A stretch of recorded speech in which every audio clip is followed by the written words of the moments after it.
So thank you everybody for being here. I just saw Sam's note in the chat. I too am excited for this panel. I'm Mike Hanmer. I'm a professor of government politics at the University of Maryland, College Park, and also the research director for the Center for Democracy and Civic Engagement. I do research on youth participation, and lately I've been doing a lot on voting at 16. We can talk about that a little bit as part of our panel later, but I'm going to try to talk as little as possible because we have an amazing set of panelists. We have Kiran, Kochar, McCabe, Eean, Logan, and Paul Ellis, and I'll do a brief introduction of each of them and then I'll launch in with our first question.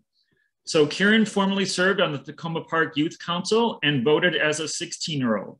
She worked on a local mayoral campaign, helping spread the message to other young people. And she's currently a college student at American University and has been engaged with the Vote 16 Research Network. And like our other students, is in the middle of the end of the semester and exam. So really appreciate you being here for that. Eean Logan is an experienced program manager, educator, and facilitator from Baltimore, Maryland. He currently serves as a civic culture director at No Boundaries Coalition, where he works to educate and encourage civic participation through programs for all ages in 21217. Paul Ellis is a Master of Public Policy student at UMD, focused on environmental and climate policy. He recently worked over the summer for the Montgomery County Council President on those topics. He's also served as campaign manager and national director of the Democracy Summer Fellowship Program that trains high school and college students to be more civically engaged and to run campaigns. And both of those were with Representative Raskin. He previously registered and turned out college student voters while serving as political director of the College Democrats at The Ohio State University, and served earlier as an election judge and student election aide in Montgomery County, Maryland. And Paul is from Silver Spring, Maryland. So welcome everybody. I have a couple of questions that I will ask to the whole group, and we'll just go in the order of Kiran, Eean, and Paul, and then we'll reverse the order for the next one. And then I have some specific questions for each of the panelists. So the first question is the following. Is youth engagement especially important in the US right now? And what role should young people in Maryland play in that? Kiran? Yeah, absolutely. Thank you, Dr. Hanmer. Thank you all for being here today. I think that's a really important question to ask right now. And I think it's also been a question that we've all been asking ourselves for the past few years, especially. With COVID-19, obviously we've seen young people be one of the most affected groups in terms of education, a lack of, being able to fully socially develop, et cetera. And so it's really important for young people not only to engage with each other in building community, but also to engage with their greater community and really understand their role in that. I think, we've also seen many examples with the Black Lives Matter movement in the United States and the climate change movement. Fridays for the Future is, I know, one that a number of young people in Montgomery County have been engaged in specifically. And I think, there are so many questions right now about what our country currently looks like, what the future is going to look like. And as young people, we're the people who are inheriting that essentially. And so, making sure that our voice is included in that conversation as, we will be future policymakers and leaders, I think is really, really essential. Great, thank you. Eean, same question to you. Yeah, I would really agree with a lot of the things that Kiran said. And I think I would add that it's really important, not just because of especially the time right now, but I think, creating a culture, no pun intended with civic culture, but, creating a culture where folks always feel included and ready, and that, this is a challenge that we can actually handle and that they're equipped for, not just necessarily to change the things that they've been doing, but to really just kind of be more innovative. So figuring out how can we get into the schools, figure out how can we meet people where they are and actually kind of bring it right to where they are. Just like how we did, I think an example we can look at is like technology and how folks really move to bring technology and access. I think we can kind of do that also at an institutional level too. So it's not just community organizations or the teachers or professors, which we all know really work hard to make things inclusive for people, but also, from a top-down approach so that it makes it easier for teachers, community organizations, and folks to be more responsive. Well, of course, we're being responsive, but to be innovative as well, so that we can kind of see things coming and be prepared. So that's where I'll definitely stop there. But I think Kiran really led with a lot of really powerful topics. So I definitely appreciate that, and turn it back to you, Mike. Thanks. Great, thank you. And I saw a couple of people might have popped in. So the question to the panel right now is, is youth participation especially important now in the U.S., and what role should young people in Maryland play? And Paul is next up on answering that. Yeah, thanks so much for having me. And I would echo a lot of what Eean and Kiran both said. I would add, young people are really interested in the future of their democracy and how representative it's going to be. Also, I think that as far as young people in Maryland are always going to have the ability to have an outsized influence on federal politics because of our proximity to the Capitol. But I think by the same token, it's really important for, as Eean was saying, for young people to use technology, use different forms of media to connect with other young people around the country, to encourage them to be as interested in their state and local politics, which doesn't often get as much public attention. Because there's a lot of important climate policies and election policies and all sorts of policies that are going to be decided at the state and local level. Just like to throw out an example, there's a young man I know, Aidan Cohn Murphy, who's I think the founder, co-founder, and executive director of Gen Z for Change, and they've been recognized as like TikTok influencers getting out the word about the safety and effectiveness of vaccines and COVID aid and all sorts of public interest, hugely important civic topics. And, we need to see some more of that. We need to see more of meeting young people where they are to get them more engaged in politics. So I'll leave it at that for now, but yeah. That's great. So a lot of the same themes, you all have different levels of experience with this and different angles, but a lot of the same underlying foundation is there, which is really interesting. My next question, we'll start with Paul first on this one. I'll lead it with a statement first, because as an academic, we want to bring a little bit of research into this too. So many think young people are not politically engaged. Research shows that just is not the case. However, when it comes to voting, young people still don't participate as much as older people.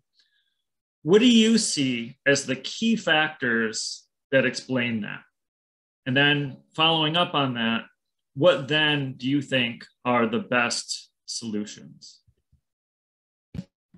So I'm an evolutionary biologist, and so I think that a lot of the explanation for how things are the way they are has to do with how they were set up. So I think it starts with the fact that voting in the United States didn't used to be for everyone.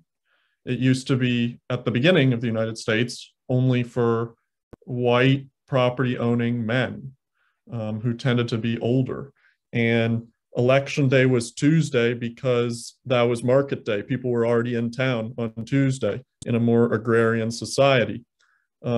it's 2022. It's been more than 200 years since then, and a lot more people can vote. And we want to make sure that our democracy is the most representative it can be.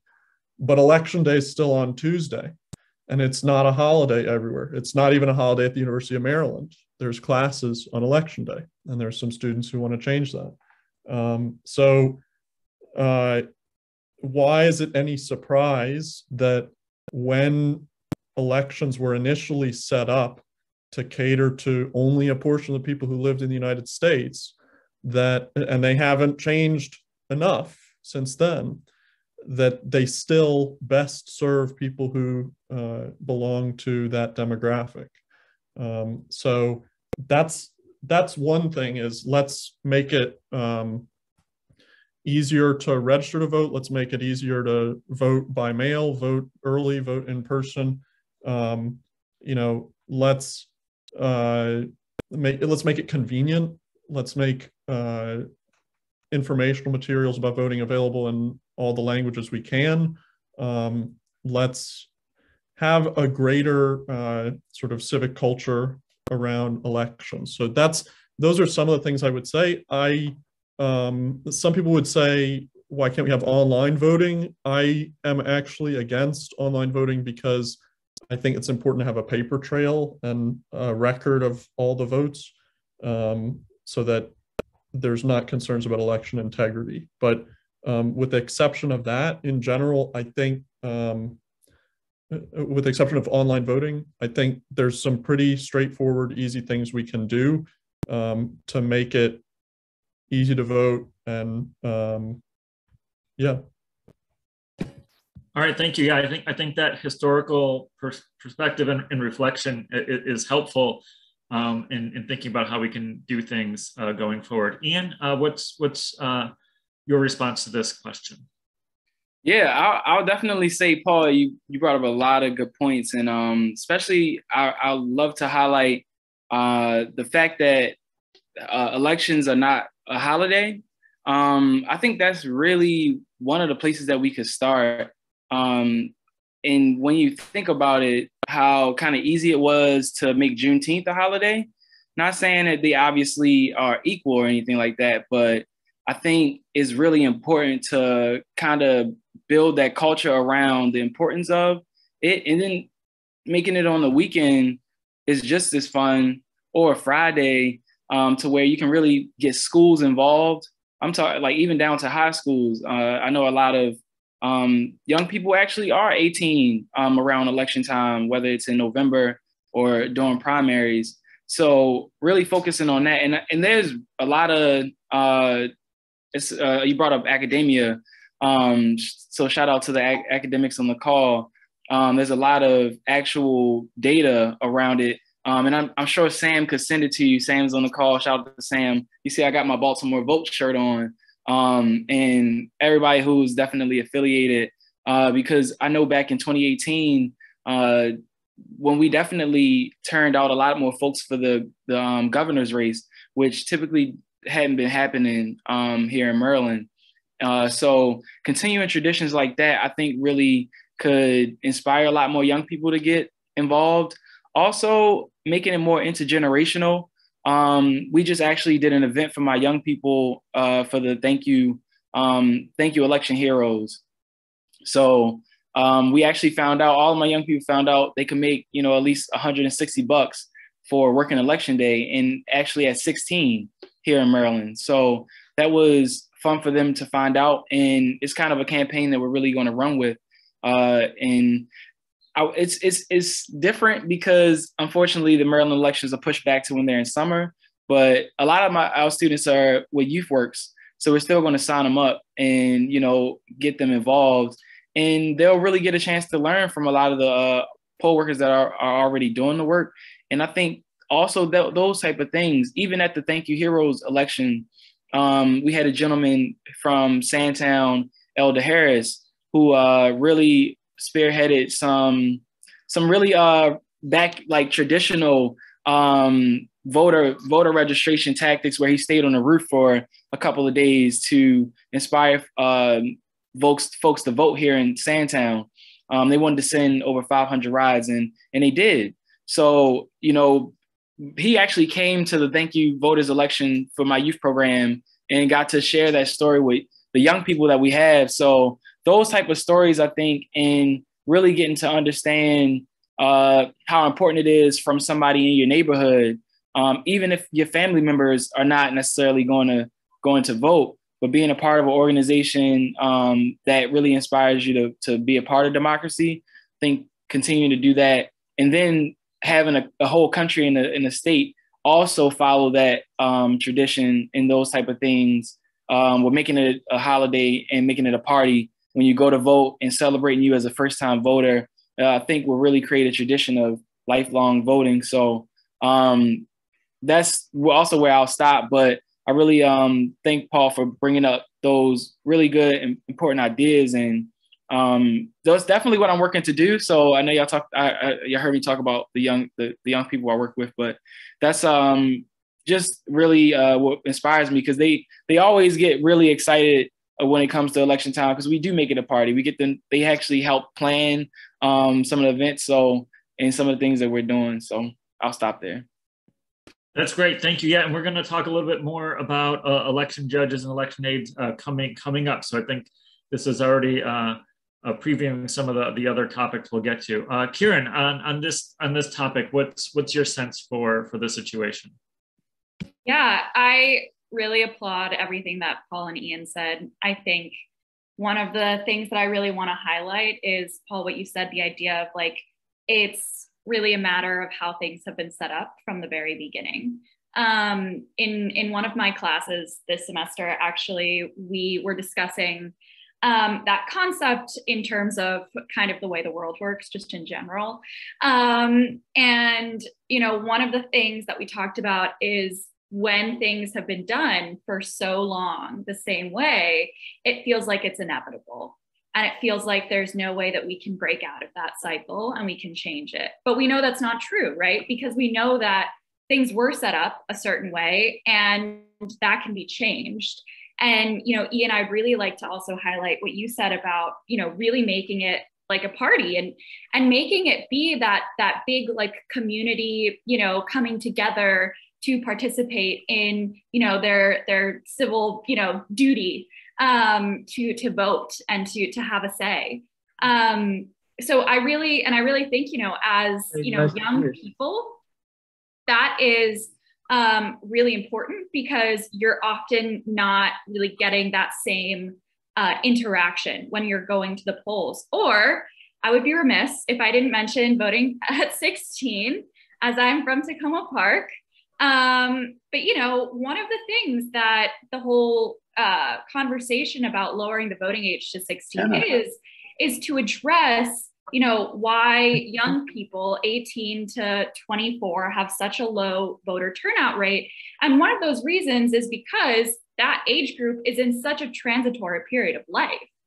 And so because of that, you're more likely voting by mail, because you're going to be maybe on campus, or you're working away from home or something like that. Or, you are in a position where maybe you are doing early voting, but obviously that's not when most people go to vote. So you're only, experiencing that with a few dozen people. And so by lowering the voting age to 16, you introduce that as a habit much earlier on. And you are able to create that sense of community and that connection way earlier, so that it's already established by the time you start working, or by the time that you're going to college or something like that. And so, one of the most important things about lowering the voting age to 16 is really addressing this root issue of, well, why aren't young people really engaged in voting? And we know that, here in Maryland at 16, that's when you're allowed to pre-register to vote. And so even doing that extra step of then opening up to voting in municipal elections in Tacoma Park, for example, right, allows that voter base to really increase. And for those young people, when they do go away to college or work, to already have that habit. So every November and every May or June or whenever the primary is, depending on where you live, they already have that habit in mind. They're like, okay, I'm already thinking about this. And, one other thing that I'll just mention briefly is I think one of the things that we saw in this past presidential election was also a significant lack of not understanding, but a lack of support of the way that our current government works, especially from young people. You know, I don't know if all of you are familiar, but there was this whole thing going around that was like, you know, it was vote for Biden, but it was settle for Biden. And I think like one of those issues is because a lot of young people also simply don't see people in office or running for office that they connect with or that they actually feel like serve their interests. And so I think that's just yet another facet of this issue. And we know that by lowering the voting age to 16, it also opens up a lot more young people to think about running for office earlier on, because that idea of engaging in your community, in your local government is then already, you know, tuned in to what you're thinking about as you're moving forward with your life. So I'll end it there, but. That's great. Yeah. And I just want to highlight a couple of things from research. So, you know, Kiran's exactly right. You know, when in places, including in Maryland, where 16 and 17-year-olds can vote, they vote at higher rates than the 18 to 29-year-olds in their communities. We see this across the globe. And, you know, another thing, we have a PhD student in government and politics who's looking at why is it that more young people don't run for office. It's really been a puzzling situation in terms of, you know, why they don't get involved earlier in that. And that's another way that, you know, our policies might shape things.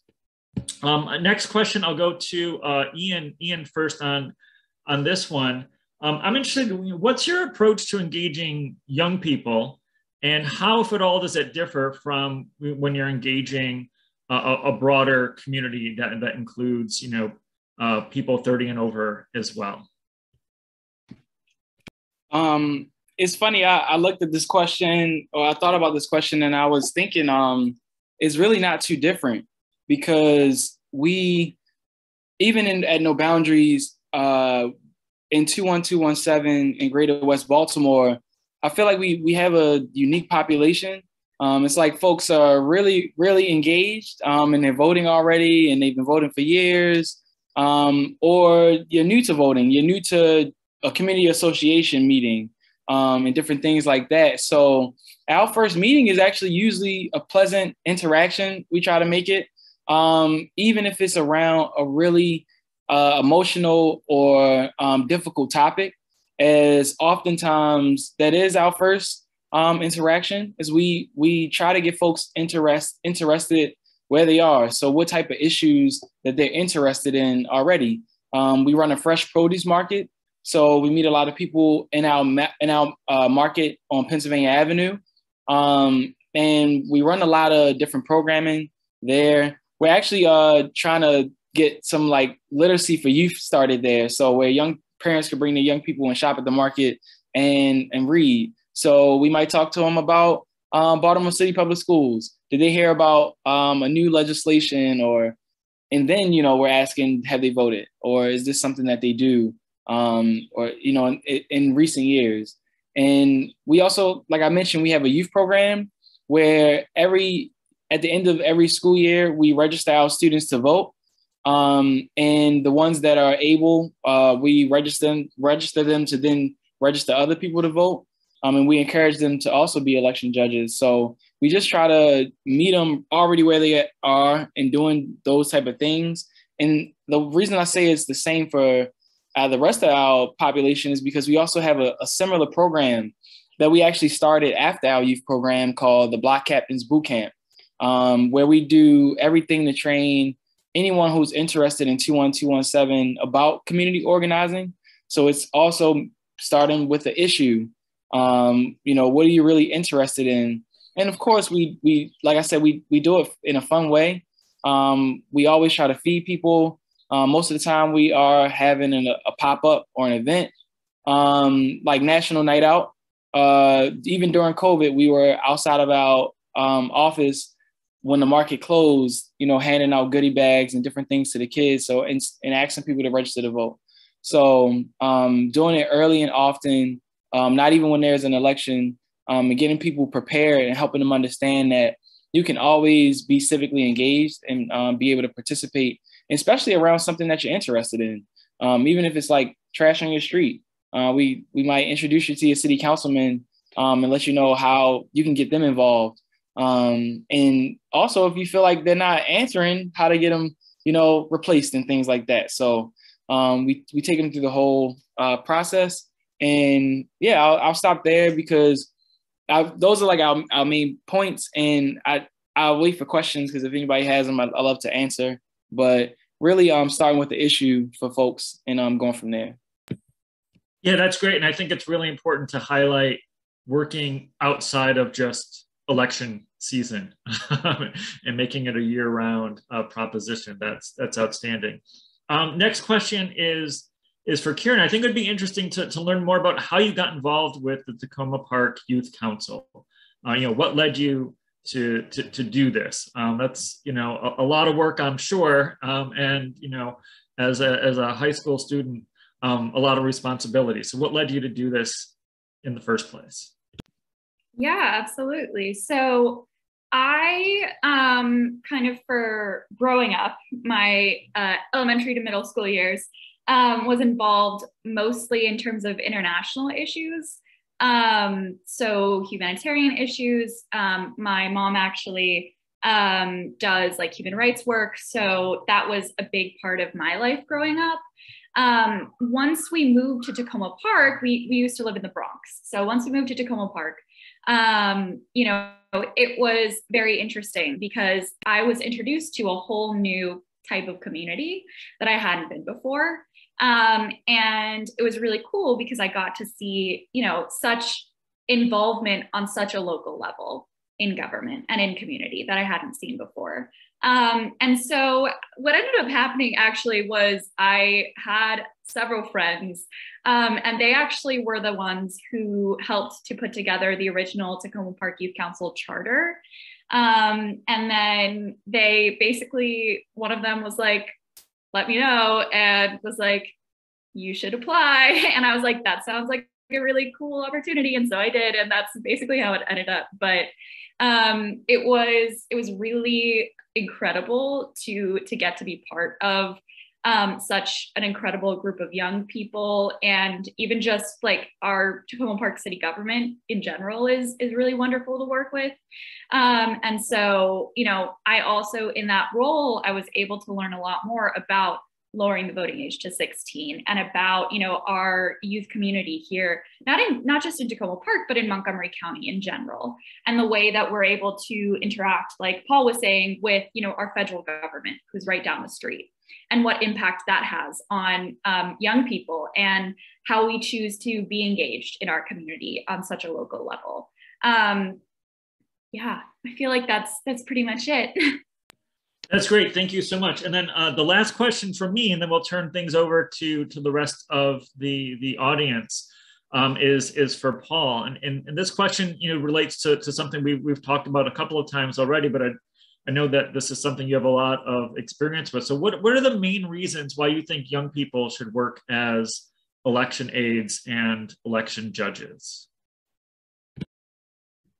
So I think there's a ton, but I'm particularly interested in the idea as a bridge to expanding voting rights to more people who are 16, because we've got sort of a generational divide in our public life in America, and a lot of it has to do with sort of where people spend their time.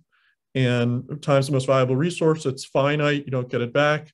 And all you really have to do is look at some of the research on, for example, how people in the US over time, the setting in which they met their romantic partner, because that's really changed over time from things like through a friend or at a bar to online dating and that sort of thing. And that's represented. We really if you extend the metaphor, we want people to have a relationship with their democracy, okay? And so people need to be met in a different place to be engaged. I think another way to, serving as an election judge helps, it is disproportionately done by the older members of the community. Pew has done research on that. We're talking like the average election judge age is certainly over 50, okay? And that presents a couple problems. One is in the pandemic, older people were more reluctant to do things in person because they were more susceptible to the more serious effects of COVID-19. But more generally, voters come in with different questions, with different obstacles they're facing to voting. And ultimately, it's election judges' responsibility to make it possible to vote while following the law, and to ensure public confidence in the integrity of the process by having multiple eyes on the situation.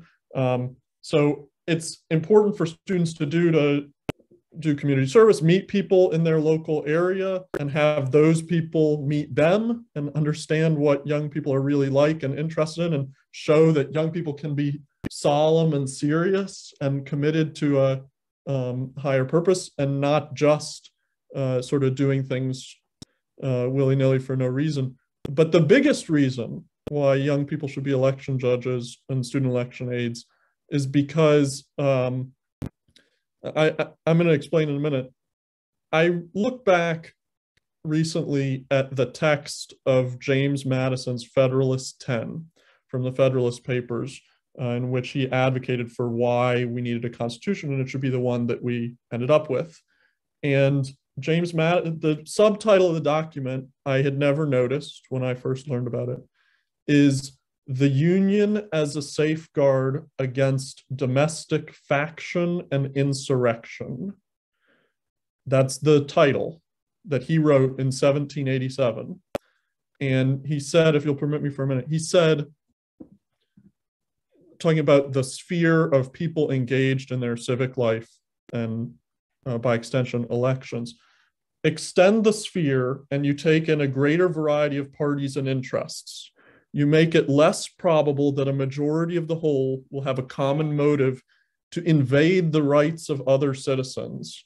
Or if such a common motive exists, it'll be more difficult for all who feel it to discover their own strength and to act in unison with each other.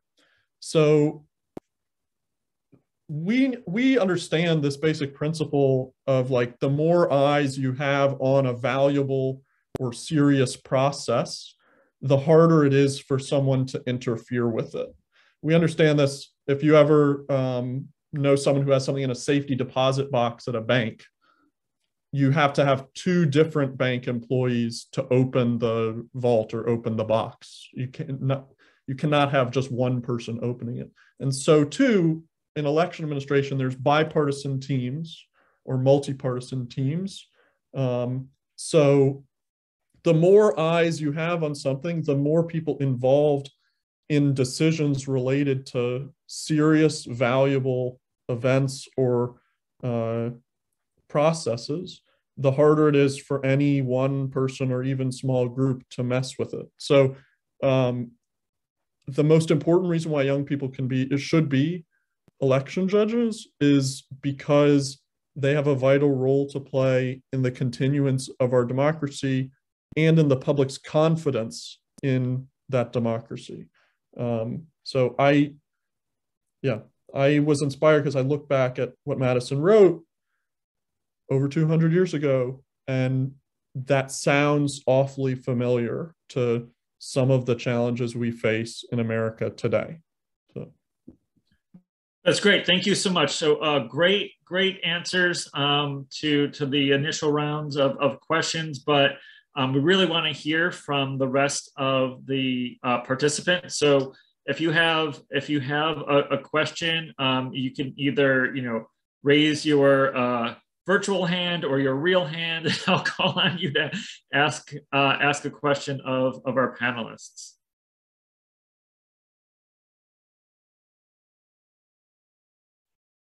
Yes, I see Kate. Hi, I'm just getting on the program because I was in a board meeting, but I love what you are doing. And thank you for all of your time and effort. I'm hoping to study the recording, and if I have some more questions, but this is what's going to help us solve our problems today, is getting the youth involved and in a very constructive way. And I want to spread the word, what you're doing. I have a sister in Arizona who is trying to who is working hard for fair elections, let's put it that way, and engagement. And she's going house party to house party to getting people interested and motivated to vote and to work in the with the elections and having them be fair. She was part of the recount in Arizona. And with the people with guns outside and being escorted in, it was very interesting, to say the least. But I'm very interested in what you're doing, and I applaud your work, and I want to be a part of it, to promote it. I'm just listening now, and I will follow up with questions with the young people. But I just want to say thank you so much for your information that you're sharing. It's very, very important. Thank you so much. That's really great and wonderful to hear.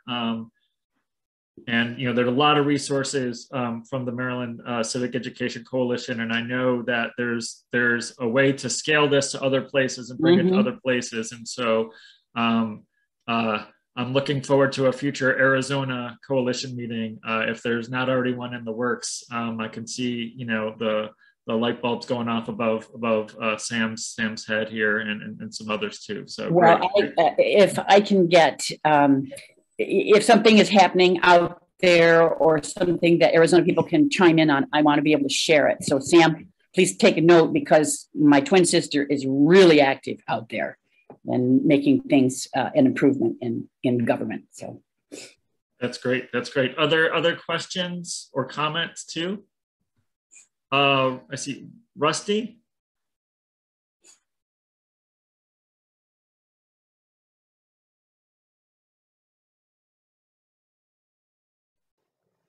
Sorry, had trouble finding my unmute button. I'm interested in getting some reactions from these panelists on social media, maybe in two ways. How can you use social media to incent young people to register and to vote? And secondly, spinning off from Paul's comment on having small groups or single individuals taking over the democratic process, how do we use social media to cope with that?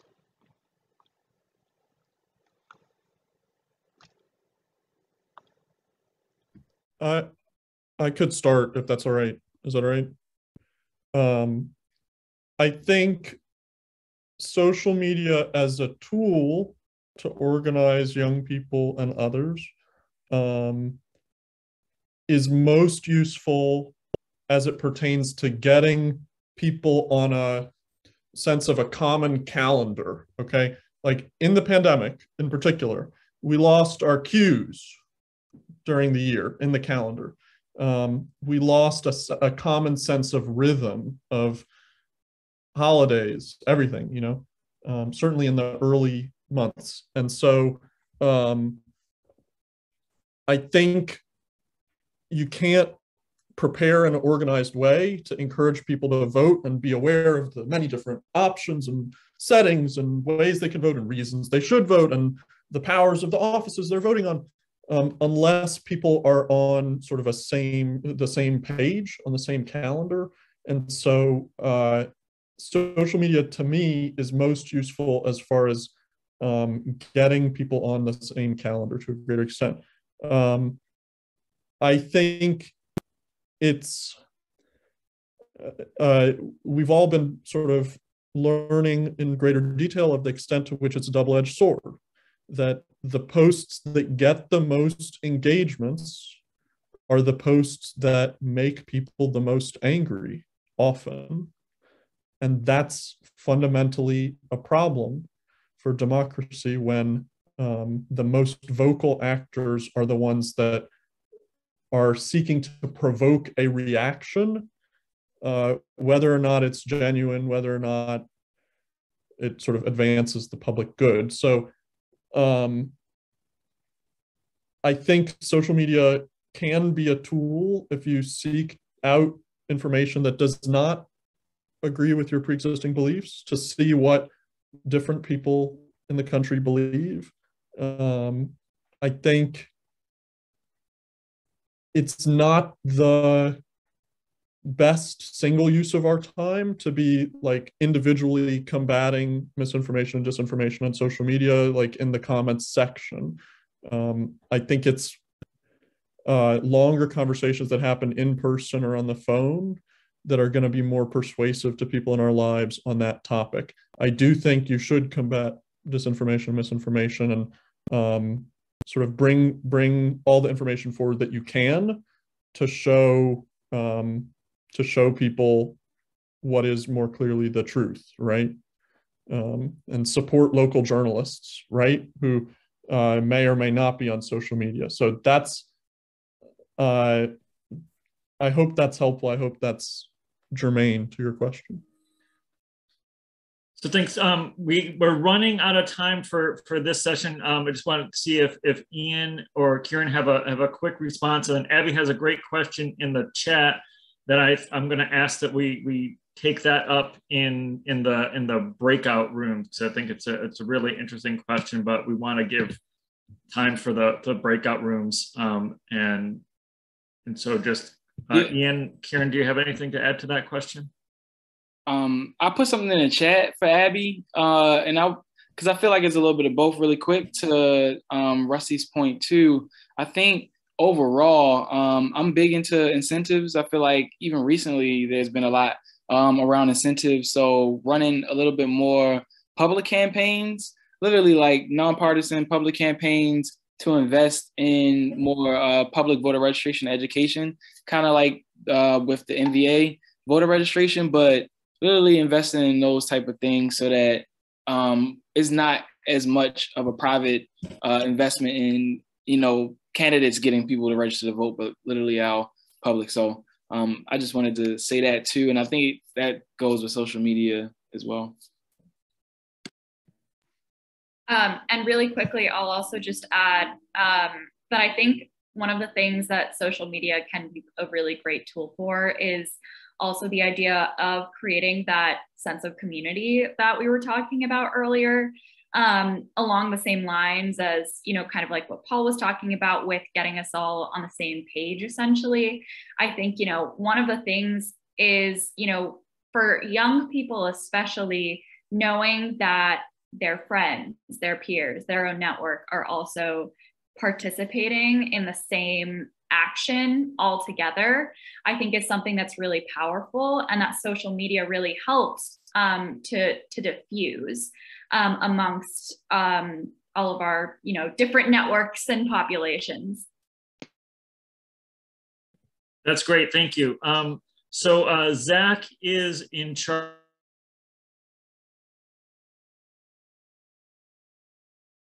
Stole my thunder, Jeannie. I'm kidding. I'm kidding. Your setup is different from mine. I thought I was opening rooms, and instead it just kicked everybody into rooms. Oh, did it? I didn't know that. I've only ever been able to open. Interesting. Oh well. Do you want to join one of them, or do you want to? I will stay in here. What about Gina? How come Gina didn't move? Move? There she goes. Gina just moved. Okay. Are you recording? Yes, you're recording. Okay. I think things are going okay. I don't know. Things seem okay here. Those kids are pretty awesome. Yeah. No, I mean, I don't have any complaints personally. My mother walked in, said hi, said bye, walked back out. So okay. So I mean, if you want to join a room, No, tell me about yesterday. I mean, I have pictures to show of both events, but it seems like there were interesting things going on, and you got to see both of them a little bit. Yeah. The Allegheny County one was really fun. I liked it. I like whenever things are framed, not necessarily just purely from a government perspective, which I think is sometimes overlooked in just civic education in general. Like there's bowling leagues, there's churches, there's so on and so forth. You know, you go volunteer for something. It doesn't have to be a campaign. So I tried to stress that a little bit. I talked with Kurt, and then we fielded some questions as best I could. I was There was kind a of upset it great was picture short. of the word cloud. Yeah, Kara did a good job with the pictures. I was happy about that. I felt bad. I was emailing you at like 11:15 or whatever. Oh, that's okay. And I'm driving back, God, trying to do 7 things at once, which I shouldn't admit to on a recording, but I will. And it was, I enjoyed it. I kind of wish I could have been there in person. I kind of wish I could have went on longer, but you know, it is what it is. I had fun. I'd do it again if they need me to. And then Friday at UMD, it was pretty good. I left a little, personally, they didn't convince me. I am not a vote 16er yet. The empirics are there. I just don't know about normative analysis. That's me being a lawyer. I get nitpicky with words and evidence and everything. And I'm like, yeah.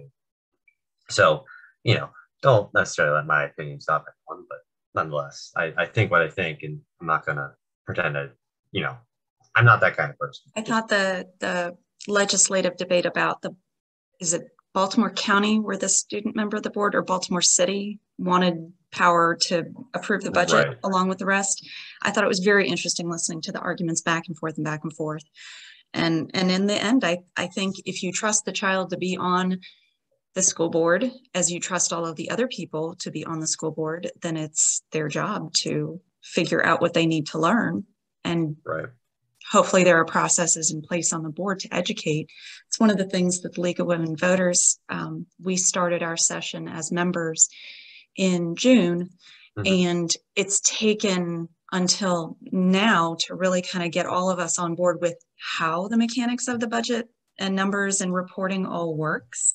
And we ended up changing some of the processes. Well, I didn't, because I'm not on that committee, but to make it make more sense so that we could do our due diligence and track what was going on with the finances. And I confess, I'm still not one of the ones that really like goes it through it with a fine-tooth comb. I'm the social media, I'm the youth engagement. That's my wheelhouse. You want somebody to do math and finances, then there's other people with more of that strength on the board that I trust. And there's a group of them. So like Paul was saying, that, you know, you dilute the possibility of dictatorship by spreading that power out to many, many, many. Oh yeah. Well, I know Baltimore, maybe it's Baltimore City I'm thinking of, but they've had a series. I think it might be both. I don't know. There's been a couple of corruption scandals within the boards of education in the downstate area. Yes. As a former student member of the board, though, I will admit budget, although we get the bare minimum because that's what has to come to us. And this county doesn't have a lot of money.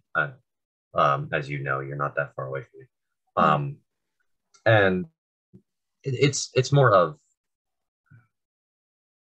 when I was on the board, see, this is my other thing, and this relates to the Friday event. I am self-reflective enough to say that although I was probably one of the most informed and involved teenagers in the county, I was only 17 at the time because I have a late birthday. I don't know if I trust myself to vote enough. Probably in general, but there are moments where I'm like, maybe not. I am still a dumb kid, you know. There's still that aspect. I still am, like, you know, I'm only 22. I don't have, you know, I'm not some wise, you know, 88-year-old or whatever. Not to say young people can't be wise, you know what I mean? I do. You know, it's kind of like what I was saying. I'm a lawyer right now. I don't know why I'm doing this. So, but I saw some of my predecessors come in, and most of them were good. I saw a video of one basically throwing a temper tantrum in the middle of the meeting, and I thought, you don't sit there and pound the desk and yell at the board members, the duly elected board members, may I add, because you don't think they're listening to you. You're not helping. You're not helping your own case. You're not helping anyone's case, and unless it's against you. And so it does make me hesitate because, Mm-hmm. and then, you know, they're not autonomous. Like I think of voting as an act of autonomy. Like my parents Mm-hmm. can't, after 18, if I want to move out of my house, my parents can't tell me no. If I want to drop out of school, my parents can't tell me no. If I want to join the military, you know, that's when you receive autonomy. And I think it should be when you receive all autonomy. Like, I think there should be one age. I don't get the tiering. Driving's kind of a privilege, so I can see that. But by and large, should be 18 or it should be 21, whichever. I know that paternalistic argument that used to be used to keep women from voting, to keep workers from voting. Definitely that question of autonomy is important. I wonder how hard and fast it is, though, because, you know, there are some kids that are going to get to 25 and their parents are still going to have so much influence. And there are kids who are at 15 are more informed than their parents and are making choices. Hey, can I ask you a question?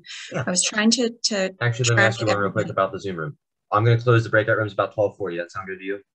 12:40, is that where we are? Yeah. Okay, I'm going to send out a little broadcast then. That's all. Okay. And so we have 5 minutes to debrief, so should be good. Right, perfect. I believe. I hope. Okay, go ahead. Sorry. I know it's in their biographies, but did you happen to catch Paul Ellis's organization? Is he with Vote 16 or is he with one of the other groups, Baltimore Votes? I don't know. I have a class with him and I don't know. That's how awful I am. He's a UMD student. Let me look on the spreadsheet. Maybe Julie put it in the spreadsheet. Yeah, I'm sure it's in the biographies. I'll catch up with him at some point. I liked getting to know, how did he say his name? Eean?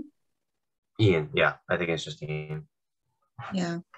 Reminded me of some of the kids that I went to high school with out here in Hagerstown.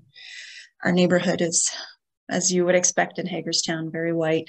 And it's kind of neat to hear somebody with a completely different, you know, you can just hear the way he's talking about the organizations, that it's a much more urban dynamic. Yeah. I mean, you don't have to tell me about urban versus rural. Still can't say that word right. But I will just clarify. I don't mean the autonomy thing as a cultural standard. Mm-hmm. Like, illegal sense. Yeah, it's illegal. Not, you know, it's not fair to say a wife. I mean, you know, you're right. 25, like I still live at home because I live in college and I live at home. And my parents they still have a lot of authority over me because I have not tried to take it and I respect their decisions and they have a lot more life experience. But I just mean it in terms of, this is the age at which we've decided this is when you start doing it. This is when we legally say you're an adult. And that's what I think the standard should be for voting. If 16 is going to be the voting age, then that's the age for, you know, criminal prosecutions as an adult. Now, I know there's exceptions, but just the standard.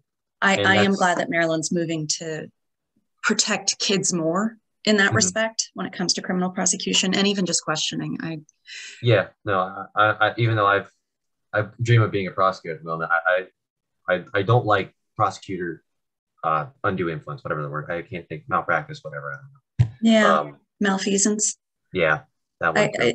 I know that there are kids who do horrendous things that should be, you know, you should throw the book at them initially, and then hopefully the concept of parole and working towards that has some value. But yeah, I that concept of kids being in a room alone with a police officer asking them questions and a parent not even knowing that they're there, them having no guardianship from the state or from their parents, making sure that they're understanding their rights and responsibilities are. It just... No, I totally agree with that. I don't think... Yeah, I guess my big issue about this is I don't like it when people try to have it both ways. It doesn't matter the issue, it just doesn't sit right with me, you know? Yeah. I try to keep standards to be standards. And there's I have come to accept the idea that boys mature later than girls and kind of get that abstract thought somewhere, maybe later than girls, sometimes as late as 25. So maybe we should not let boys vote until 25. Hey, you know what? If we want to do the brain development test, I'm okay with that. It seems like a pretty objective standard. Maybe. Now, I guess all the IQ tests are problematic, so it's hard yeah, to well, know. I just thought you meant like, well, if it's 25 is when my brain stops valuing, that's when I get to vote. I mean, it's not totally unreasonable. Like, Yeah. But, and then I had this conversation with Lena a little bit, and as much as we can say, 16-year-olds will vote if you let them, okay, but are they informing themselves on that? And there's been studies that say initially, yes, they'll inform themselves at least up to 18-year-old levels, if not over, because it's this new thing. You get to do this. It's a new right conferred onto you. But I do wonder to what extent that falls off with time as cultural acceptance shifts. Like, oh, this is, if it were to change tomorrow, it'd be a big deal. Like, holy crap, I'm 16, I get to vote now. But after a generation, it's like, that's just what 16-year-olds do. It's kind of like when they lowered it from 21 to 18. And I think that's part of the dynamic. And I'm sure that there's studies, but I don't hear it talked about very much. If I think about who I knew at 18 and how much I knew of the candidates, I knew the mayor of Coral Gables. I knew the dad. A friend of mine's dad was the mayor of the city of Miami, but I didn't live in either of those cities. Right. So I couldn't vote for them. Whereas the representatives and the school board and the senators were so far away from me that as an 18-year-old, it was kind of like, well, how do I know? Do I just vote political party, a straight ticket? Sometimes you need a little bit more world experience just to not necessarily decide to engage, but to develop a little bit of that, not content knowledge. What's the right way to say it? Like critical thinking type? Not critical thinking, but just familiarity. Oh, yeah. Like I would know some of the names that would be on the ballot. When I first moved to Hagerstown is another example. It took me several years to kind of get to know the personalities and find out from word of mouth or going to something with candidates at it that I didn't have much respect for this candidate, or I thought this one was pretty smart. You can't just walk into a new town, pick up a newspaper, and then feel informed and go vote. There's that certain level of contact, time and investment that even if you desire to have that knowledge, maybe it takes a while. Right. No, I think that's fair. I guess this is my general philosophy of government is always, what's the least worst way to do things? Because it's very seldom you get a good way to do things, right? Like democracy I think it was Churchill or someone was like, it's the least worst way to do government. Yeah. And I mean, he's not wrong. That's a Churchill. That's a paraphrasing, but that's Churchill. Yeah. I'm not smart enough to directly quote people. But he's not totally wrong. Like it is the best way that we have ever come up with. But at the same time, it's like there are some serious flaws that are just inherent in the way in which it works. And it's like you could try to mitigate them by making it republic, not pure democracy, or the various checks and balances within the republic/democracy. But nonetheless, you still have exploitations and bad actors and excesses. But I wouldn't trade it for the world. Don't get me wrong. But yeah, this was a fun conversation. We should do this one. Yes, but some days we have to get work done. Well, that's I'll work and no play, Speaking of work, I guess we meet next week for the divvying up of. Yeah, and I found somebody to take care of my stuff, so that we'll keep the time. Oh, you're not gonna be there. That's right. No, I'm fine. My teacher appreciation stuff. I've got a bunch of volunteers, so I'll go in and set things up and be free by noon for sure. Okay. So I have the message prepped to go back to the website. And if I'll wait until you reopen or bring everybody back. I'll drop it in the chat, and then I'm actually going to log off. So if you could either nudge Dr. Hanmer or Sam, or if you feel comfortable saying it over and over again, what the website is, and maybe copy and paste it a few times into the chat so people see it. Right, that'll work. So what time is it? 12:34. The afternoon stuff starts at 1 o'clock. Right, and when they go to the main room, they'll just see grab a snack. We'll resume at 1. Right, I actually have the pictures to roll. Oh, right. Okay. Alrighty. We're almost there. It's kind of hard to believe. It does seem like it flew by. Yeah, I confess that I need to kind of figure out the affinity rooms. Let's see, Western, should we do it geographically? I don't think we have that much Western. I mean, I don't know about Hagerstown, but in terms of Allegheny, I know the one I saw left. I know there's like one or two from Frostburg, I think.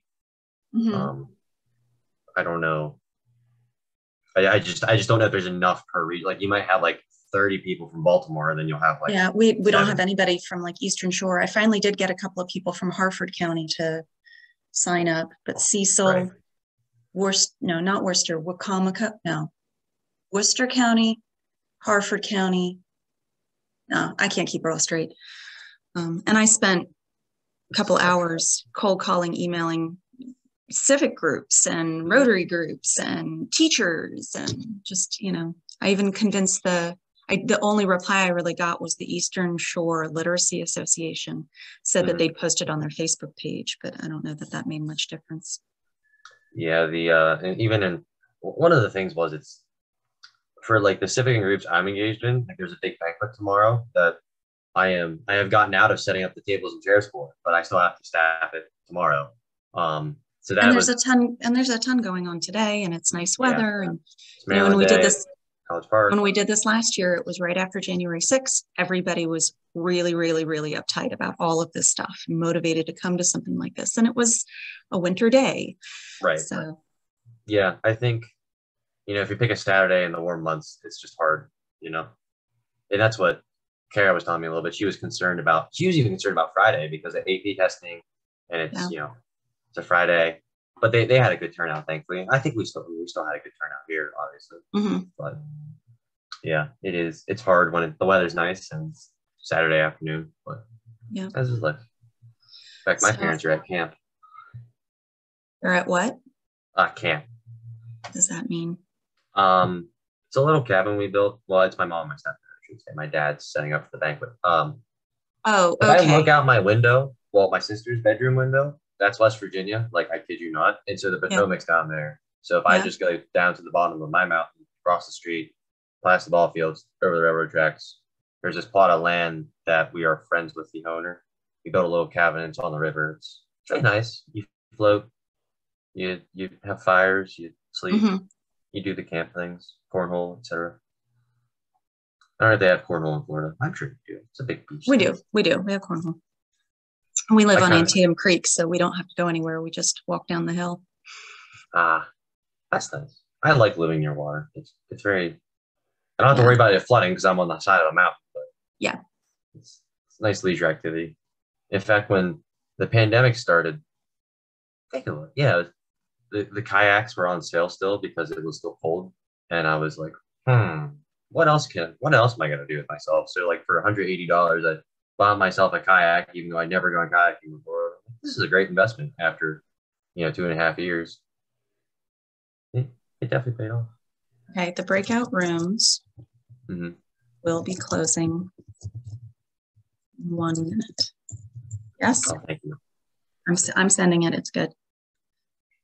I'm looking at our roles that we had people sign up for. So I think college. For which exactly? For affinity groups, school, personnel, and community groups.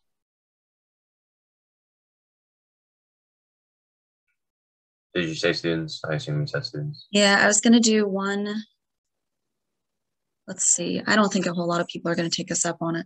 But if I did 4 breakout rooms, one for like potential youth advisory council kids, one for college. Should I do college student and faculty and university affiliated? My idea personally might be just do students and then try and have Lena say it's like, get information about the University of Maryland or whatever colleges, just the college process, the, just like Well, what civic but this things. is like if you and Nathan Dietz and Paul Brown are interested in the affinity groups, would you all want to have a conversation together? Or you as a student, would you rather be in a room with other university students? Oh, I see what you mean. Oh, right. Okay, so I misunderstood. The affinity group, there's like a group that you might want to interact with, and that's what, right. Okay. I see. All right. I'm going to keep thinking on this. If you have any thoughts, send me an email or something. I'm going to close the rooms. You'll repeat the message? Yeah. Did you send it? I don't have a message yet. Not yet, because I want to make sure they see it. That's fine. Go ahead. Okay. It's closing in 60 seconds, but people will probably start coming back as soon as they see that message. Yeah. I mean, even if you want to put it in the chat now, I can repeat it. Yeah. Okay. Welcome back, everybody. Jeannie, you and I really synchronized. We're doing everything at the same time. Okay, here's the message. I'm going to head back to the main room. Sounds good.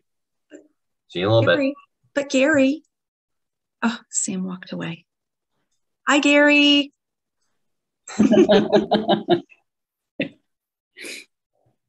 It was really cute to see this, just a hand on his chest, kind of playing with his fingers. All right. I hope the breakout rooms went okay with everyone. We'll just give it a second or two. People keep on flowing in. We'll do a quick debrief. I'm going to keep on repeating this message in the chat. There is the link to go to, let me give you a hyperlink because that's just a little bit easier, in my opinion. The link is there. The password is there. I'm going to keep on repeating those two things. For us to get back to the main room after we debrief. I believe this is close to everyone. Let's just go ahead and get started. So if room 1 wants to go, whoever, the note taker perhaps, or the facilitator, or someone else just really wants to report on what you guys talked about, by all means. I can. Okay. So we talked a lot about poll working at 17 and how it's an exciting responsibility and there's empowerment from it. There should be more student poll worker services and making it a priority. But we questioned the availability of that, where Paul told us about the 2-day training, and the first day is your roles. Second day, you learn about the equipment. Students could get paid, which would have incentive for students to get involved. And it's really important because there's definitely a connection between having students kind of getting involved, because without that incentive, they won't necessarily do that. Yeah. Thank you so much for sharing. As an econ undergrad student, I could definitely relate to incentive structures. Someone from the other room, please. Crystal, do you want to do this, or do you want me to? I can talk about it if I miss anything. Great, that's wonderful. Thank you. Yeah. Okay, so some of the things that we talked about were, so one of the questions was what can people in charge of institutions do in the short term to get more young people engaged? And so there were a few suggestions about that, like employers offering maybe a minimum of 2 hours off, or universities registering the young people who are coming in to be students for them. We talked about more ideas on how to work with communities of color or communities with populations of immigrants. And specifically what was important about that discussion was talking about having a safe space and establishing trust throughout the community, especially in those communities with marginalized people, or communities that are newer. And also other things that we talked about were key challenges that we might face that we could collectively address. So providing support and funding and like other incentives to enforce like voting policies and things going on with that.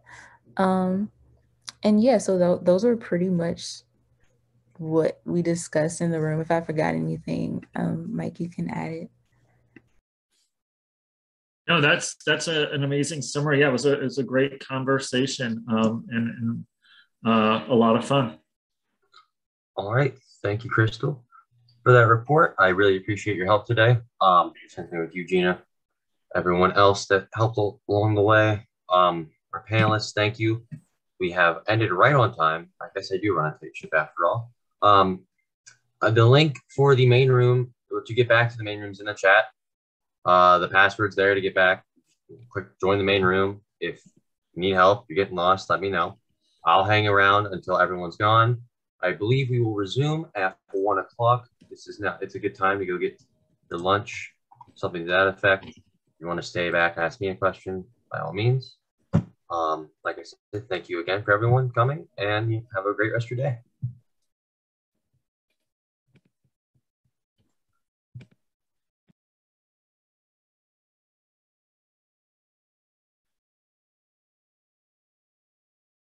You having trouble?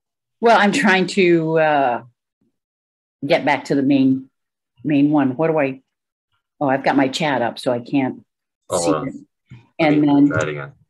And then the password, I wrote it down somewhere.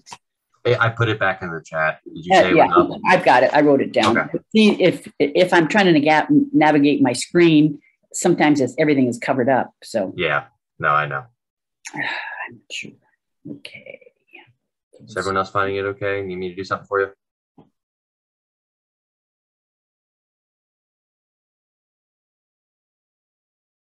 Madeline, you doing okay? Jewel? You're muted, Madeline. I can't hear you. I'm fine. We're coming back at 1. You can join the main room now, and then you Okay. can step away. The program will continue at 1. Okay, perfect. Thanks. No problem. Ms. Stevenson, you joined this room again. There we go. Jewel, you okay?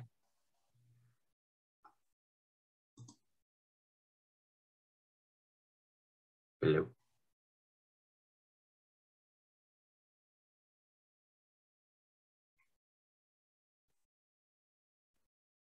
You there?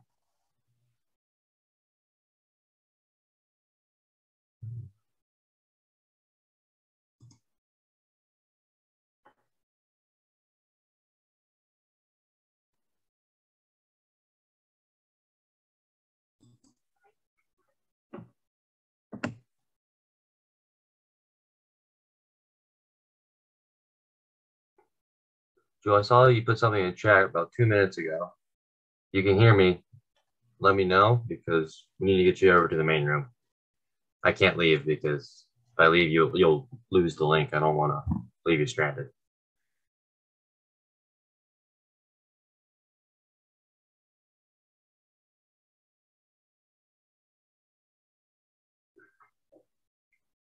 All right, I'll just hang out here for a little bit.